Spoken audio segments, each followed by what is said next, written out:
Hello guys, welcome to our JavaScript course. So guys, JavaScript course start करने से पहले हमारा यूट्यूब चैनल सब्सक्राइब कर लीजिए और जावास्क्रिप्ट की प्लेलिस्ट असेस कर लीजिए ताकि आने वाली वीडियो की नोटिफिकेशन आपके पास आ सके। सो गाइस, आज का हमारा टॉपिक है वेरिएबल्स के ऊपर, वेरिएबल्स इन जावास्क्रिप्ट एंड उसकी टाइप्स के बारे में। तो जहाँ मैं पहले अपनी एक फ़ाइल बना लेता हूँ HTML की, variable.html। तो ये मैंने फ़ाइल बना ली है। तो यह मैं एक्सक्लेमेशन मार्क लगाकर अपनी बॉर्डर ब्रेड लगाऊंगा जो हमें। तो ये देखिएगा, जब मैं अपना टाइटल लिखता हूँ पहले वेरिएबल एंड एक minute variable and types, variable and उसकी टाइप्स के बारे में बात करेंगे।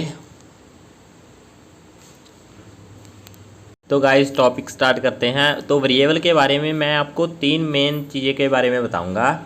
तो जो वेरिएबल्स होते हैं ना, वो आपको पता है कि A to Z से स्टार्ट होते हैं, अंडरस्कोर वाले होते हैं और डॉलर साइन वाले होते हैं। वो सारे वेरिएबल्स होते हैं जो मतलब कि इसमें है, जावास्क्रिप्ट में वेरिएबल्स होते हैं। तो मतलब कि इसका मेन फंडा, इसकी सेकंड मेन लाइन है जो वो कि ये है कि जो हम ना इसमें डिजिट लिख सकते हैं। हमें पहला लेटर है जो वेरिएबल्स में, वो जैसे ABC लिखने के बाद हम लिख सकते हैं। तो ये थर्ड हमारा एक मेन है। ये एक सेंसिटिव केस होता है इसमें कि जो x है, आप सोच रहे हैं कि ये छोटा x और बिगर x इक्वल होगा, बट ये इक्वल नहीं है। ये दोनों इक्वल नहीं है, इन दोनों की अलग अलग वैल्यू होगी। मानो ये दोनों है x, बट स्मॉल x और बिगर x में डिफरेंट होगा। तो ये है x is not equal to x, small x is not equal to larger x। This is the main things. Variables के बारे में 3 थिंग्स है कि ये A to Z होते हैं, अंडरस्कोर वाले, डॉलर साइन वाले होते हैं और इसमें डिजिट लगते हैं। फर्स्ट लेटर पर हमें वेरिएबल्स का A to Z लगाना पड़ता है और उसके बाद केस सेंसिटिव होता है X to X वाला। सेंसिटिव केस के लिए आपको एक मैं एग्जांपल दिखाता हूँ। ये चल रही है, मैंने वेरिएबल लिया x equals to 10, small x equals to 10 variable. एक मिनट, यहाँ मैं आपको दिखाता हूँ।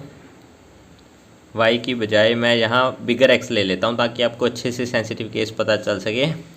तो var x equals 10, var bigger x equals to 20।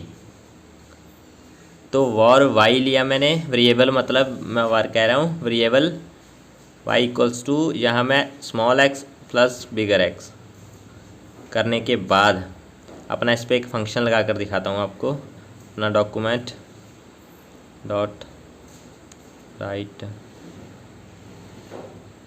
इसमें लिखूँगा y। तो ये हमें y दे, आउटपुट दे। तो ये है कि स्मॉल x है वो अलग अलग की वैल्यू दी है मैंने, तो इन दोनों का मुझे प्लस मिलेगा। इससे हमें ये शो होगा कि x की और x की ये अलग अलग वैल्यू उठा रहा है। ये एक सेंसिटिव केस बता रहा है हमें, ठीक है गाइस। तो अभी दिखाता हूँ। ये मतलब कि 10 आ रही, मैंने 20 दे दी इसकी, और y को दे दिया मैंने कि ये करे हैं। एक सेंसिटिव केस बना रहे हैं आप। जैसे मैंने कहा था कि x के बाद कोई भी डिजिट लगा सकते हैं, x के बाद मैंने आपको लगा कर दिखाया अभी। तो अगर आउटपुट चेक कराऊँ तो ये देखिएगा इस 30 आ रहा है।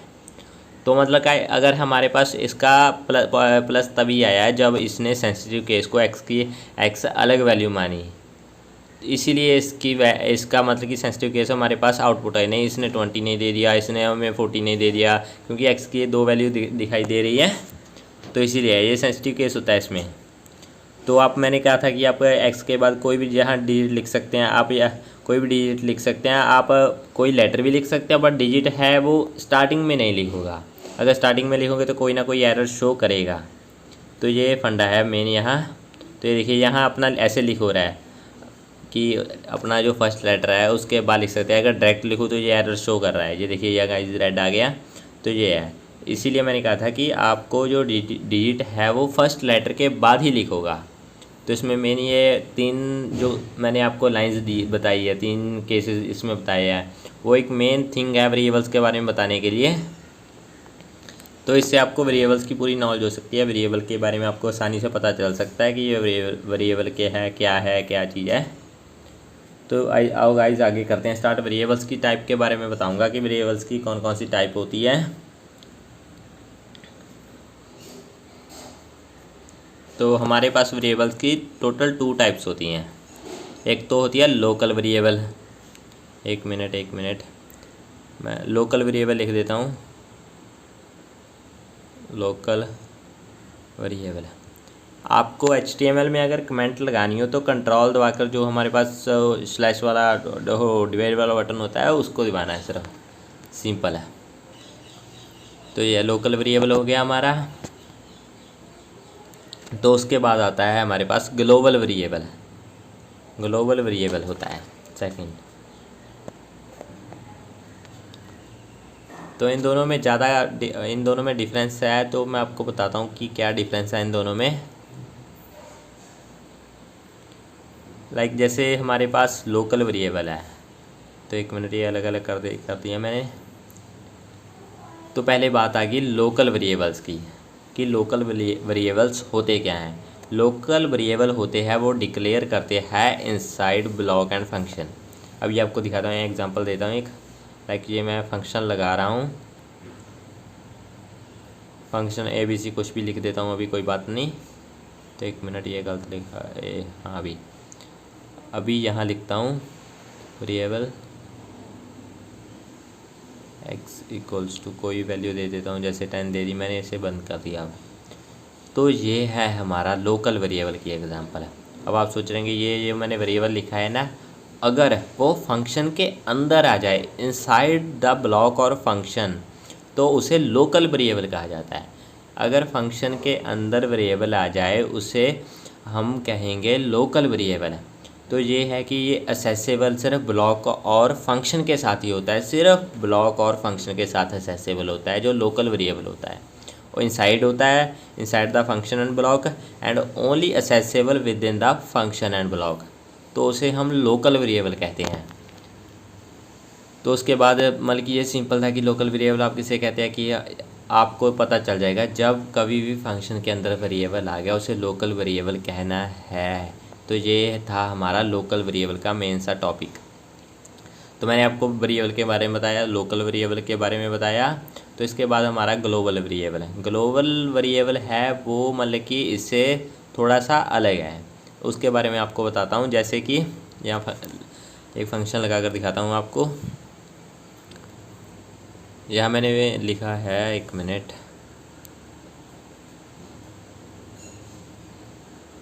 वेरिएबल लिख रहा हूँ। वेरिएबल यहाँ वैल्यू दे देता हूँ इसे कोई भी, जैसे मतलब मैं 50 वैल्यू दे रहा हूँ और बंद कर दिया मैंने यहाँ। और उसके बाद मैं यहाँ एक फ़ंक्शन लगाऊँगा, फंक्शन ए कुछ भी लगा देता हूँ, आप अपनी इच्छा है वो। तो अलर्ट करना है मुझे कि और वैल्यू 50 है, अलर्ट करे वैल्यू कि मुझे वैल्यू दे, अलर्ट करे। तो ये मतलब इसमें मैंने इसको अलग कर देता हूँ। इसका ये है हमारा ग्लोबल वेरिएबल। अभी बताता हूँ कि इसको ग्लोबल वेरिएबल क्यों कहा जाता है। पहले मैं ये लिख देता हूँ, ग्लोबल वेरिएबल। ग्लोबल वेरिएबल इसे कहा जाता है कि ये हमारे फंक्शन के बाहर विज़िट कर रहा है, हमारे फंक्शन के आउटसाइड विज़िट कर रहा है, हमारे ब्लॉक के आउटसाइड विज़िट कर रहा है। तो ये होता है ग्लोबल वेरिएबल। लोकल वेरिएबल में अंदर होता था, ग्लोबल में ये बाहर होगा, outside the variable, outside the function. तो ये होता है हमारा ग्लोबल वेरिएबल। तो यही है कि हमारे जो लोकल और ग्लोबल में डिफरेंस होता है कि ग्लोबल वेरिएबल होता है वो बाहर फंक्शन के बाहर होता है, लोकल वेरिएबल होता है वो फंक्शन के अंदर होता है। और ग्लोबल वेरिएबल होता है ये assess with any function, assess by any function, किसी भी फंक्शन से असेस हो जाता है, ग्लोबल वेरिएबल होता है जो हमारा। तो यही था कि ग्लोबल वेरिएबल क्या होता है और लोकल वेरिएबल। बस इन दोनों में सिंपल डिफरेंस है कि जो हमारा ग्लोबल वेरिएबल है वो अपना फंक्शन के आउटसाइड होता है और असेस्ड बाय एनी फंक्शन होता है। तो ये हमारा ग्लोबल वेरिएबल है, ये हमें अलर्ट वगैरह जो कुछ वक्त सिस्टम है वो देता है। तो वो ऊपर हमारा लोकल वेरिएबल है। तो देखिए गाइस, मैंने अलर्ट का सिस्टम भी लगा रखा, मैंने आपको कहा था कि हमें ये अलर्ट करता है। तो अलर्ट वगैरह और बहुत आगे चल के फंक्शन आएंगे इसके बारे में। तो ग्लोबल वेरिएबल ये होता है। तो ज़्यादा मतलब कि इसको आपको सोचने की ज़रूरत नहीं है, सिंपल सा टॉपिक है हमारे पास, ग्लोबल क्या होता है, लोकल क्या होता है। एक मिनट, तो ये देखिए ये वेरिएबल, और ये यहाँ हमें अलर्ट लगा दिया अंदर, और वेरिएबल है इसका बाहर होगा ग्लोबल का और उसका अंदर होगा। तो ये सिंपल सा टॉपिक था जो आज हमने कवर किया है गाइज़। तो आपको अगर आपको जावास्क्रिप्ट पूरी सीखनी है तो हमारी प्लेलिस्ट एक्सेस कर लीजिए, ताकि हर रोज़ नया अपडेट आपको पास आ सके गाइज़। वीडियो को लाइक करें, कमेंट करें, शेयर करें एंड चैनल को सब्सक्राइब जरूर करें गाइज़। Thank you.